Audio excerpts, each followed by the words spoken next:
I know that you have an appreciation for the apostolic ancient churches. My question to you is why haven't you wanted to join the Orthodox Church, or are you considering it? It seems like you're going more towards a Syrian or Eastern Catholic. No, yes. Right now, I am in the Catholic Church. Why? Good question. Let me answer that. It's because I've had miraculous encounters with Catholics since 2017.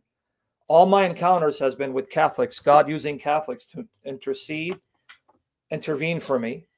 And so the Catholic Church recognizes my baptism, meaning because I was baptized Assyrian Church, and the Assyrian Church and the Catholic Church are in partial communion, they recognize and allow me to come and take the Holy Eucharist. Now, I'm in trouble with the Assyrian Church because of certain issues.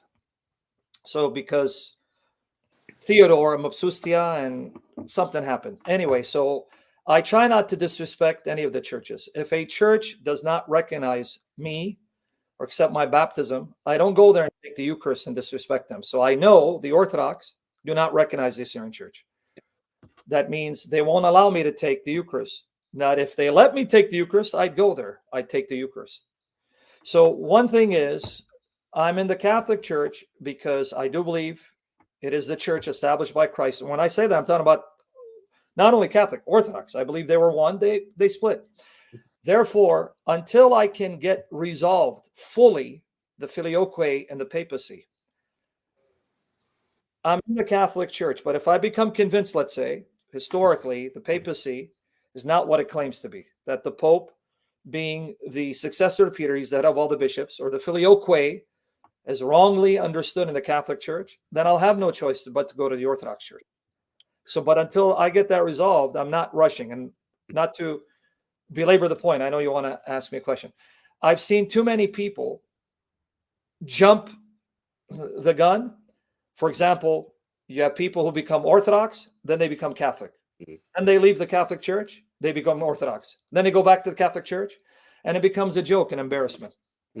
I don't want to do that. Now, with me, when I was convinced that Calvinism was false, and I started being convinced that the Orthodox, the Catholic Church, Syrian Church are ancient, and the fullness of the truth will be found there, I still didn't jump ship. It took me a long time because I'm one of those kind of individuals.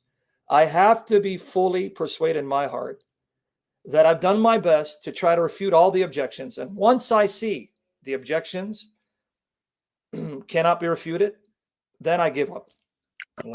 Is it your understanding that the Holy Spirit gets his existential existence from the Son?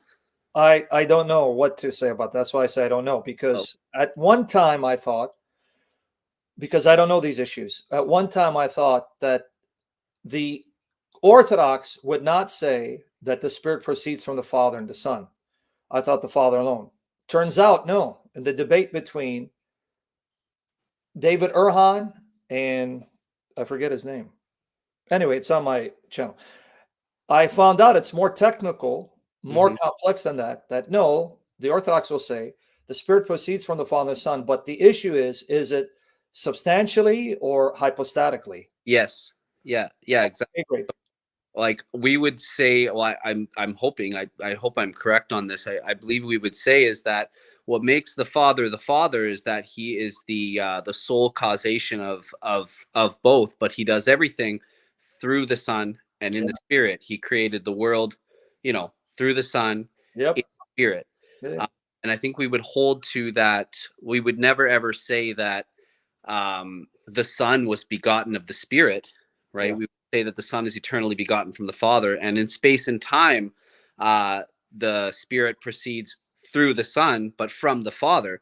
But existentially, in eternity, is from the Father, not the Son, is what we would say. Remember, the Orthodox position is more nuanced, according to David Erhan in the debate, and even Jay Dyer. They're not talking about what we call, in technical terms, the economic trinity, meaning we're not talking about the Spirit being sent by the Father through the Son into the world to convict. What they were talking about is that the Spirit's eternal procession is from the Father and the Son, but then I forgot what the nuance was. Is it substantially or hypostatically. That left me more confused. Mm. That left me more baffled. So until I solve that, I can't comment. I won't comment because I learned long ago from my Calvinist days that I was caricaturing the Orthodox and the Catholics because I trusted what the Calvinists and others were telling me about these churches. Yeah, they lie. They Yeah. straight up. And I won't do that anymore. I Yeah. can't. So I can't comment. So when they say, hey, well, I don't know. I don't know because I've thought about it. For example, they'll say, well, if I thought this was the argument that the Spirit proceeds from the Father alone. I'm talking about in their eternal relationships. We're not talking about in their functions and bringing about salvation of the world. I thought the argument was that the Spirit proceeds from the Father alone because if he proceeds from the Father and the Son, that means the Father and the Son share a property that the Spirit doesn't share. Yeah. And therefore, that makes the Spirit inferior to the Father and the Son. That's my understanding as well. Well, That's yeah. what I thought. Yeah. But they made it more hard for me. Go listen to the debate. No, David Erna was saying, no. Spirit proceeds from the Father and the Son. But the disagreement is it a procession due to the substance of the Father and the Son, or is it on hypostatic property? Again, I got to go watch it to understand it. It was like I thought this was going to clarify it. It left me more confused. Okay. Yeah, that sounds super confusing. You see? So, excuse me. I don't want to jump the gun. Went down the wrong pipe. And then rush only to be mistaken. And then if we're really realistic, when it comes down to it, this kind of distinction and nuance, only someone trained in philosophy and theology will even be able to understand it. The average Catholic, the average Orthodox has no clue what the debate is about. And even when you articulate it, it goes over their head. And yet this is one of the main reasons why there was a schism. Mm-hmm. I mean, that's tragic, ain't it? Well, isn't there more as far as the geopolitical kind of side of it? My thing again is that they wanted to make their own church. They wanted to split because, well, they wanted to do things their own way. I mean, wasn't it the Pope that excommunicated the rest of the bishops? Right? From my understanding, that's because the Orthodox wanted to break off from the authority of the Pope, and that's the debate. Does the Pope have the power to rule all the churches as the successor of Peter? That's papal primacy. That's the debate. Mm-hmm. Roman Catholics will tell you, yes, this is the ancient teaching, and you can trace it all the way to the apostles. Orthodox say no. I don't know. This is why I need to. I have to make time. But I'll be honest with you, brother. I am so overwhelmed with other things. I don't even know if I'll get an answer on this side of glory. That's why I'm trusting the Lord will see my heart, purify my heart. That I am not becoming Orthodox, even though I know the truth is of the Orthodox, the fullness of the truth, or that I'm staying in the Catholic Church, even though I don't think they have the fullness of the truth. No, that's if I'm convinced the fullness of the truth, especially the papacy and the filioque, is found in the Orthodox Church, I have no choice but to be true to my conscience. I want you to listen. What was my answer to you when you said you have a problem with slavery? What did I say? It's not about my morality. Oh, good. You got that part. Because when you tell me something is bad or good, that means you have a standard, right? Yep. And then that standard is what you're using to determine whether something is right or wrong, correct? Mm-hmm. So my question to you is, where are you getting the standard from? You said from yourself. From the modern society, I guess. Okay, but society's morals change depending on what time in history you lived in. Like here, let's take slavery. At the time of the Bible, all people enslaved people, so they thought it was good, right? So why is it bad now? Yeah. So when you say society, what society? Even today, depending on what society you live in, they're going to have different moral standards, right? Mm-hmm. Number one, not all societies embrace the same morality. That's number one. Number two, in different parts and periods of history, people thought something was good, which later generations thought was bad. So you cannot appeal to you or society. You have to have a basis for saying, we know this is good, we know this is bad, no matter society accepts it or not, because this is a standard that's absolutely true, whether you like it or not. Well, that standard can only come from God, because God is the one who's constant. God is the one who doesn't change. So his standard will be an absolute standard that will be true throughout the ages. So it doesn't go by how you feel. It goes by what is true, what is right, and how do we know? Well, if God is real, and he is, then he's the standard of absolute reality. He is reality. He is the truth. So that morality will reflect his character, a character that never changes. So instead of saying slavery is evil, you have to say to yourself, let me trust God, because if God is real and the God of the Bible is real, then I trust in this God. And though it may not make sense to me, I am limited, I am human, I'm imperfect, and I don't see things perfectly. Only God does. So I'm going to take him at his word. I'm going to trust him, and I'm going to seek to understand why he gave these commands. And when you come that way, then God will give you answers, and it's going to make sense. Oh, I see. If slavery in of itself was evil, if it was evil, right? Slavery was evil, then that means Jesus is evil for making you his servant. Though you're more than a servant, you're more than a slave, you're also his brother and son of God, still you are a slave who will serve him forever. So how can slavery in of itself be evil when we will be the servant slaves of God forever and ever? But I'm not a slave to a person. I'm a slave to the God. That's not what I asked. No. See, you avoided it. You're saying slavery is evil. Now you changed it. You're saying, oh, being enslaved to human is evil. That wasn't your argument. You said slavery. Okay. So it means the same thing? You said slavery in the Bible. So that means you're saying slavery in of itself is evil. But now you change your position. Good. So now you admit, no, slavery in of itself is not evil. It's the misuse and abuse of slavery. Okay. Now I'm getting the point. Aha. So slavery in of itself cannot be evil, because then that means God will be sanctioning evil forever. Because even in the age to come, though we are sons and daughters of God, brothers and sisters of Christ, we will still serve and slave for him forever and ever. Not all forms of slavery are evil. Some forms of servitude are necessary. Imagine you live in a culture and you are broke and starving. And what you need to do is now sell yourself into servitude to someone who's very rich and affluent, because in becoming his servant, you are now able to provide for your family and for yourself. Is that evil? No. That's Exodus 21, verses 1 to 11. Exodus 21? That's Exodus 1, verses 1 to 11. When someone is poor and he wants to then sell himself into servitude, because that's the only way, a means of income, then the master has to treat him humanely and cannot oppress him and abuse him. Otherwise, the Lord will punish that master. So now this is what we call indentured servitude. Okay, that's one. But now let me give you the other type of slavery that's in the Bible. You ready? Yep. Are you ready? Yep. And by the way, that type of slavery is called today a butler or a maidservant. You guys understand? It's like a servant? Yeah, that's what it is. Oh, okay. Today, if you have butlers who are serving the owner of the house and living there, or maids, are you going to say that's abuse? No, it's not. Exactly. So you just admit not all type of slavery or servitude is evil. Now, the third type, which is the one that the people condemn.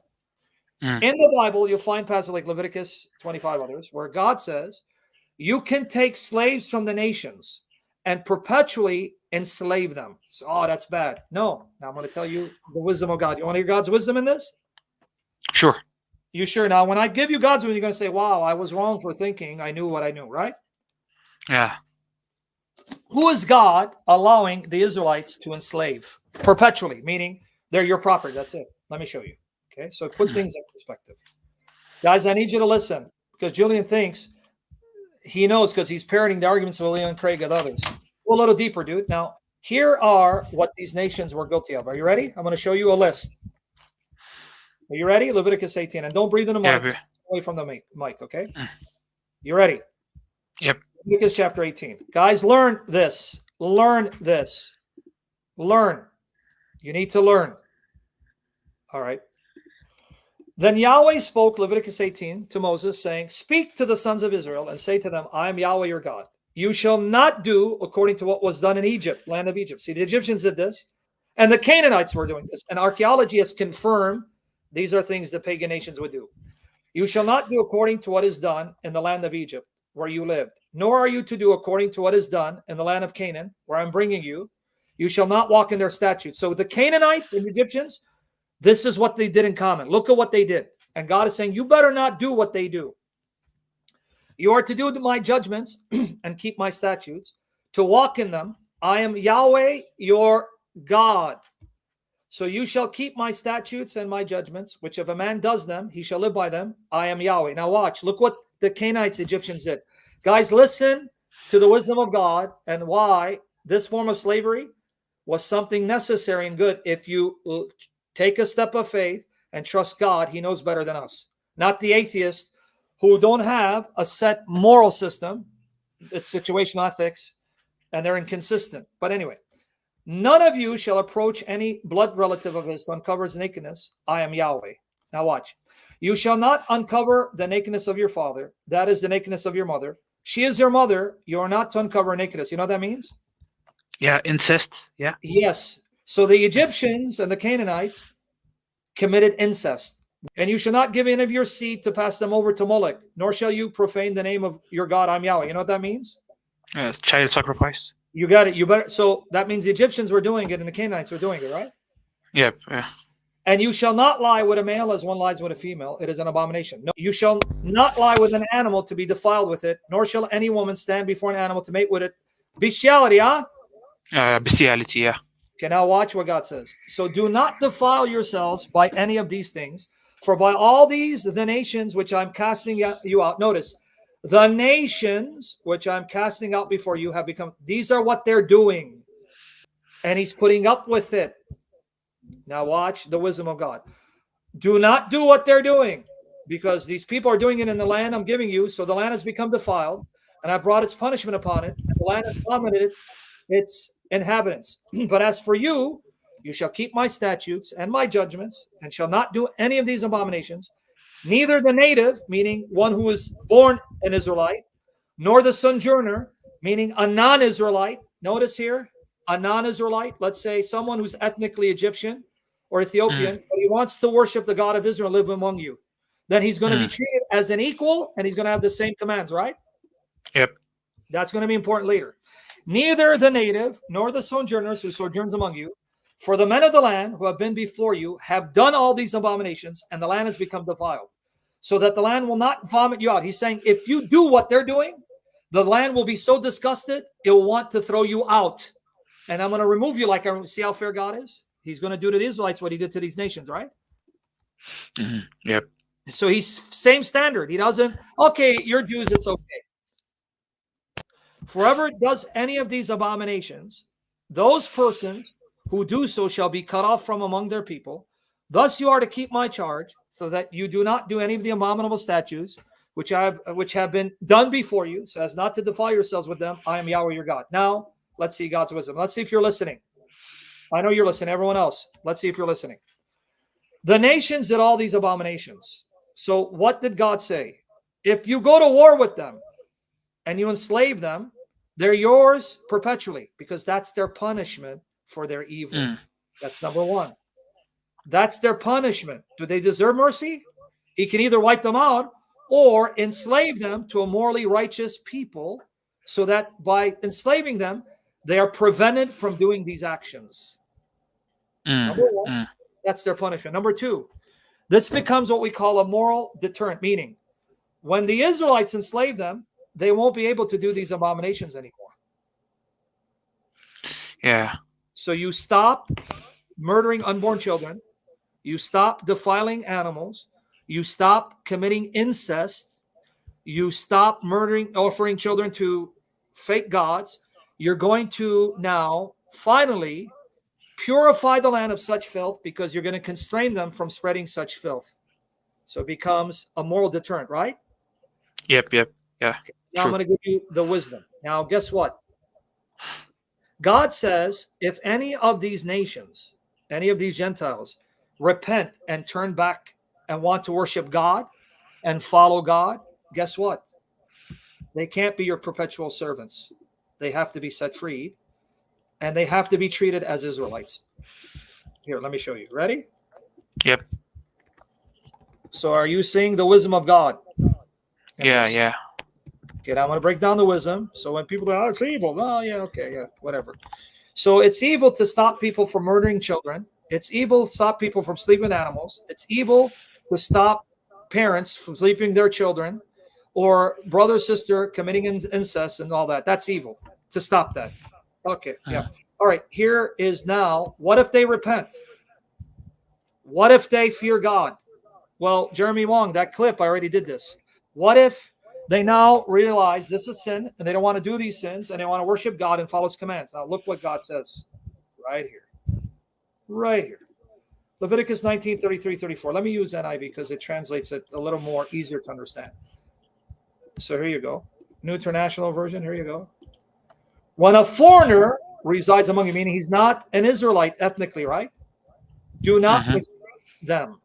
The foreigner residing among you must be treated as your native born. Love them as yourself, for you are foreigners in Egypt. I'm the Lord your God. Meaning, once a foreigner converts and worships the God of Israel, you now consider him as an Israelite. You don't discriminate. And Israelites who gave themselves into slavery could only remain slaves for 7 years, and they had to be set free. Yeah, truly amazing. Yeah. So if a foreigner ends up worshiping the God of Israel, is he going to be discriminated against? No. So he has to be set free, right? Yep. And thirdly, do you think he's now going to continue those abominations if he's following the God of Israel? He's not. So where's the evil in the institution of slavery? There is no. Yeah. Now let me read another one. Deuteronomy 10, 18 to 19. Deuteronomy 10, 18, 19. He defends the cause of the fatherless and the widow and loves the foreigner residing among you, giving them food and clothing. Who? The foreigner who lives in your midst? God loves them and cares for them, loves them just as much as he loves you. And you are to love those who are foreigners, for you yourselves were foreigners in Egypt. How just is this? Yeah. So where's the problem, buddy?